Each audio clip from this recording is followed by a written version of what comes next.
Hello everyone and welcome. In this video, we're diving into the basics of HTML responsive design. That is creating websites that look great, no matter what device they're viewed on. Whether it's a desktop computer, a tablet, or a mobile phone, a responsive website adapts to provide the best possible user experience. Let's get started and explore how it's done. So, what exactly is responsive design? Responsive web design is an approach to web development that makes web pages render well on a variety of devices and screen sizes. Instead of creating separate websites for desktops, tablets, and mobile phones, a responsive design automatically adapts to the user's viewport.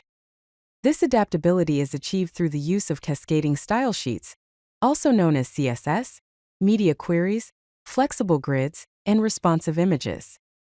The goal is to provide a seamless user experience across all devices, ensuring that the website is easy to use and navigate, regardless of the screen size. Now let's talk about the Viewport Meta Tag. The viewport is the visible area of a web page in the browser window. On mobile devices, browsers often render pages in a virtual viewport that is typically 980 pixels wide, and then shrink the result to fit the screen.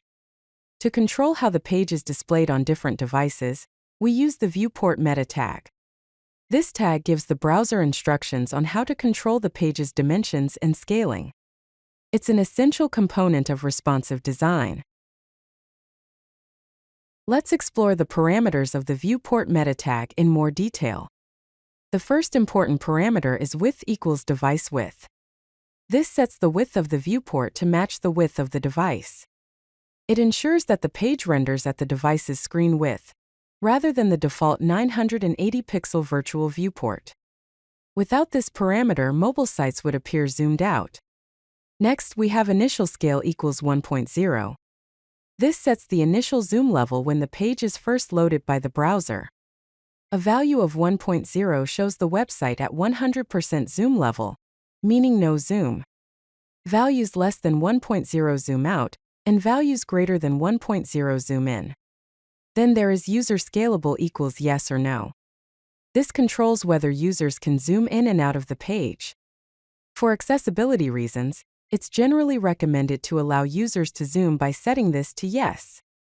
Setting it to no prevents pinch to zoom functionality. Finally, we have maximum scale and minimum scale. These set the maximum and minimum zoom levels for the page.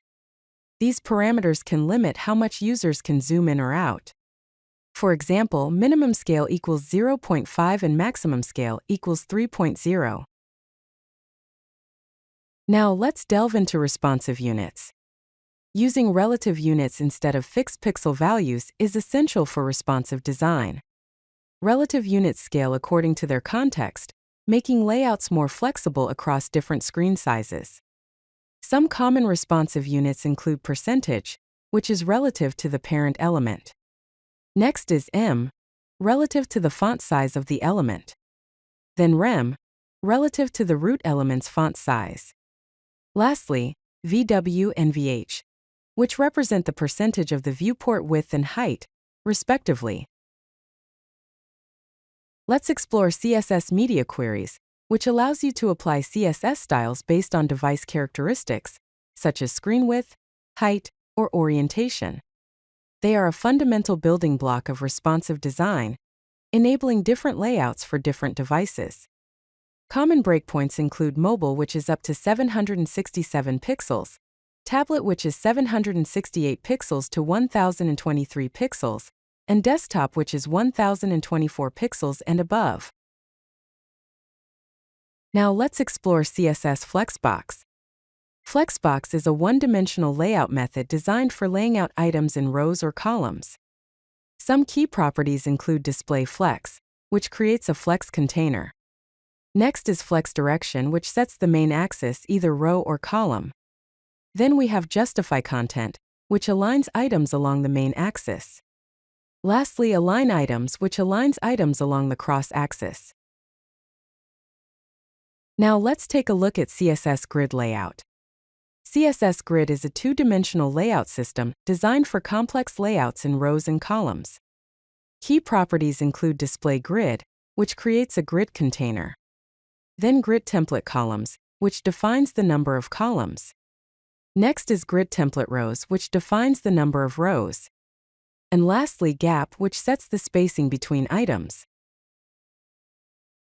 Let's take a look at responsive images, which need special handling to work well across different screen sizes. Key techniques include maximum width 100%, which ensures images never exceed their container. Next is the Circset attribute, which provides multiple image sources for different resolutions. Then the Sizes attribute, which tells the browser which image size to use at different viewport widths. And lastly, the Picture element for art direction, where you have different crops for different screens. To wrap things up, let's cover some responsive design best practices. First, adopt a mobile-first approach. Design for mobile devices first and then progressively enhance for larger screens. This ensures a solid foundation for all users. Next, test across devices. Regularly test your designs on various devices, browsers, and screen sizes to ensure a consistent user experience. Third, optimize performance. Minimize hypertext transfer protocol, also known as HTTP requests, optimize images, and use efficient CSS. Mobile users often have slower connections and limited data. And lastly, touch-friendly design. Use adequately sized touch targets, with a minimum of 44 by 44 pixels, and appropriate spacing for touch interfaces. Remember, responsive design is about creating flexible layouts that work well on any device. If you like this video, hit that like button and don't forget to subscribe. Visit codelucky.com for more such useful content.